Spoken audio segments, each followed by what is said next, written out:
So, let's talk about my home, South Africa. When you think of South Africa, what comes to mind? Maybe it's Nelson Mandela, maybe it's the beautiful landscapes, the vuvuzela. Sorry, I had to. But one of the biggest things, the thing that has shaped our history more than almost anything else, is what's underneath the ground. Gold, diamonds, platinum, coal, you name it, we've probably got it. It's like the Earth's personal treasure chest. We are, without a doubt, a country that is incredibly rich in natural resources. But here's the question that keeps me up at night, right next to why did they cancel that show I liked? Who is profiting from all this wealth? Is it the people who live there, the people walking on top of all that treasure? Or is it someone else? It's a complicated picture, a tangled web of history, trade deals, and massive international corporations. It's like trying to figure out who gets the biggest slice of the pizza, but the pizza is the size of a country, and some people have forks the size of construction cranes.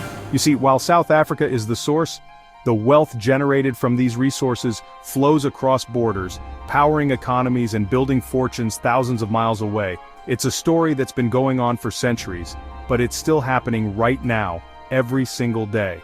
The numbers don't lie, and they tell a fascinating and sometimes frustrating story about global economics. So, today, we're gonna follow the money. We're gonna untangle that web just a little bit. We're gonna count down the top 5 countries that are the biggest beneficiaries of South Africa's natural abundance. We'll look at who's buying what, who's investing where, and what it all means. This isn't just about rocks and minerals, it's about power, history, and the future of an entire nation. So, grab a seat, maybe some biltong if you can find it, and let's get into it. The answers might surprise you. Kicking off our list at number 5, we have the global economic powerhouse China. Now, China's economy is like a teenager after a growth spurt. It is always hungry. And what's on the menu? Raw materials. Lots and lots of them. South Africa has become one of China's most important shopping destinations on the African continent. We're talking about a massive flow of minerals heading east. Think about manganese, which is crucial for steel production. South Africa has the world's largest reserves, and China is the world's largest steel producer. It's a match made in industrial heaven. And it's not just manganese. We're talking iron ore, chrome, and of course the shiny stuff. Platinum, gold, the minerals that fuel everything from catalytic converters in cars to the jewelry and display cases in Shanghai. But China isn't just a customer standing at the checkout counter. Oh no, they've moved into the store. Chinese state-owned and private companies have been investing billions upon billions of dollars directly into South African mining operations. They're not just buying the resources, they're buying the mines themselves. Companies like the Zhaojin Mining Industry and Zijin Mining Group are major players now. This gives them a direct stake in the extraction process, securing their supply chain from the ground up. It's a strategy that's both incredibly smart from a business perspective and incredibly complex when you think about the local impact and who holds the power. This relationship is often framed as a win-win partnership, a part of China's broader Belt and Road Initiative. The investment brings capital and infrastructure which South Africa needs, but it also creates a dynamic where a significant portion of the wealth extracted from South African soil is controlled by and benefits a foreign state. The profits from these mines, the strategic decisions about where the resources go, a lot of that is being decided in boardrooms in Beijing. It's a new chapter in the age-old story of South Africa's resource wealth, and the dragon's appetite shows no signs of slowing down. Coming in at number 4, we have the United States of America. The US-South Africa resource connection might be less about direct state investment like China's, but it's just as deep, and in many ways much older. America has long had a taste for South Africa's finest. We're talking about the classics, gold and diamonds.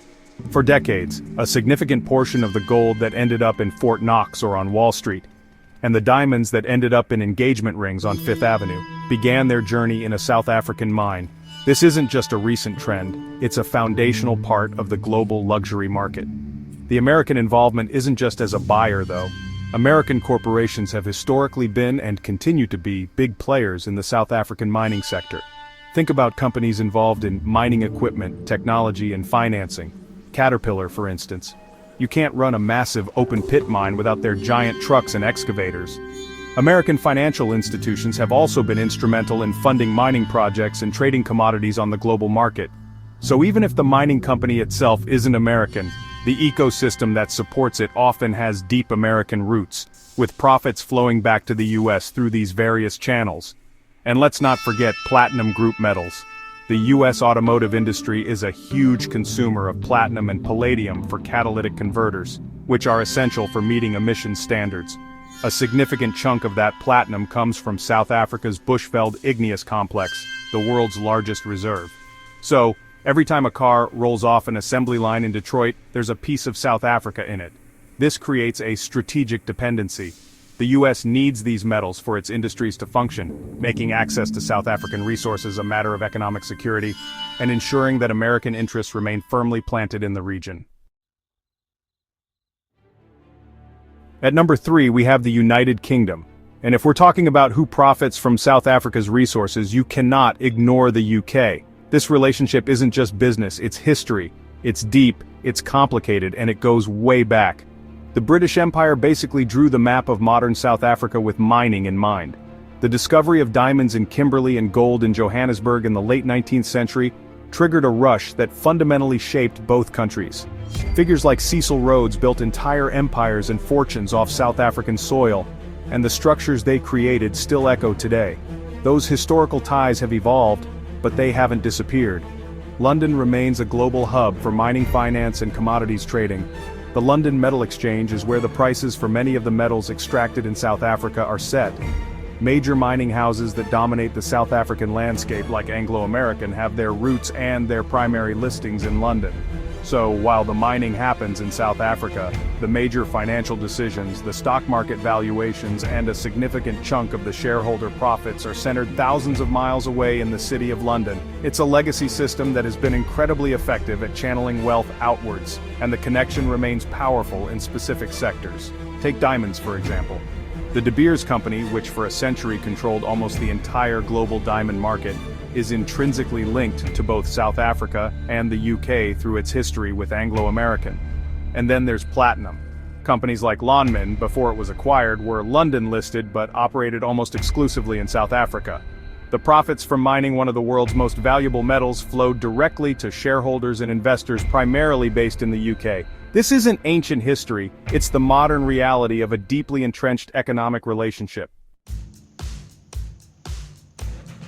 Sliding into the number 2 spot is Germany. Now, Germany might not have the same direct colonial history in South Africa's minds as the UK, but don't let that fool you. The German economic model is built on one thing above all else: high-quality precision manufacturing.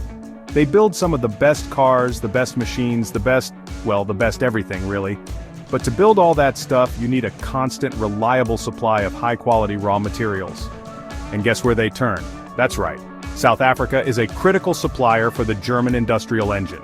Think about the German automotive industry. Giants like Volkswagen, BMW, and Mercedes-Benz. They are world leaders, and their cars are packed with components that rely on South African resources.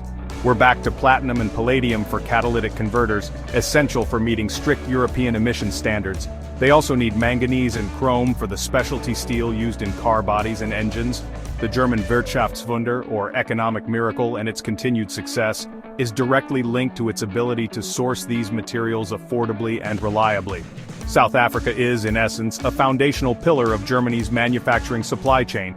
But it's not just cars, it's Germany's entire manufacturing and chemical industry. South African coal has been a key import for energy production, and other minerals are vital for a whole range of industrial applications. German companies are also major investors in South Africa, not just in mining but in the downstream industries that use these raw materials. They build factories, they create jobs, but the ultimate goal is to feed the industrial machine back home. The value is added in Germany. The raw material is sourced from South Africa, but the high-tech, high-profit final product is stamped "Made in Germany," with the corresponding economic benefits accruing there. And now, for the number 1 spot on our list. It might not be the country you were expecting. It's not a traditional Western power or the obvious Asian giant.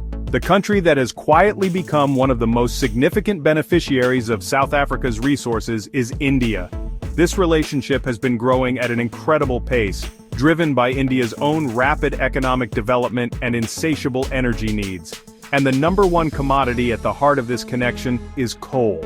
India is one of the largest importers of South African coal in the world, sometimes even taking the top spot. India's economy is booming, millions are being lifted out of poverty, and cities are expanding. All of that requires a colossal amount of energy, and much of India's power grid is still fired by coal. The power plants that keep the lights on in Mumbai and Delhi are often burning coal that was mined in Mpumalanga, South Africa. This makes South African coal not just a commodity, but a resource of immense strategic importance for India's continued growth and stability. The scale of these coal exports is staggering, representing a massive transfer of energy potential from South Africa to India. But it's not just coal. India's famous diamond cutting and polishing industry in cities like Surat processes a huge volume of rough diamonds, with a significant portion sourced from South African mines. They buy the rough stones, and the immense value is added through the skilled labor in India before they are sold on the global market. Furthermore, Indian companies like the Vedanta Group have made major investments in South African mining, acquiring assets in zinc, copper, and iron ore. This combination of being a massive-scale customer for energy resources and a key player in value addition for luxury goods makes India a quiet giant in this story and our #1 beneficiary. So there you have it. China, the US, the UK, Germany, and India. These are the top countries that benefit the most from South Africa's incredible natural wealth. From the coal that powers Indian cities to the platinum in German cars, and the diamonds traded in London and New York, South Africa's resources are truly global. The money flows, the ships sail, and the world's economies keep turning, powered in no small part by what's dug out of the ground in one corner of Africa. It's a testament to the quality and quantity of the resources the country holds. It's a massive multi-billion-dollar enterprise that connects my home to the rest of the world in a very real way. But this brings us back to the most important and most difficult question of all. We've seen who profits abroad, but what does this mean for South Africa itself? When so much of the value and profit ends up elsewhere, what is left for the people who live on top of that wealth? This is the paradox at the heart of South Africa's story. A country so rich underground yet still facing immense challenges of poverty, inequality, and unemployment on the surface. Are the deals fair? Is the wealth being shared equitably? Is enough being reinvested to build a sustainable future for all South Africans, one that doesn't just rely on digging things up and shipping them away? These aren't easy questions, and there are no simple answers. It's a complex debate involving politics, economics, and the long shadow of history. But it's a conversation we need to have. What do you think? Who do you think should be the primary beneficiary of a country's natural resources? And what's the path forward for South Africa to ensure its riches benefit its own people first and foremost? Let me know your thoughts in the comments below. I'm genuinely curious to hear what you have to say. Thanks for watching.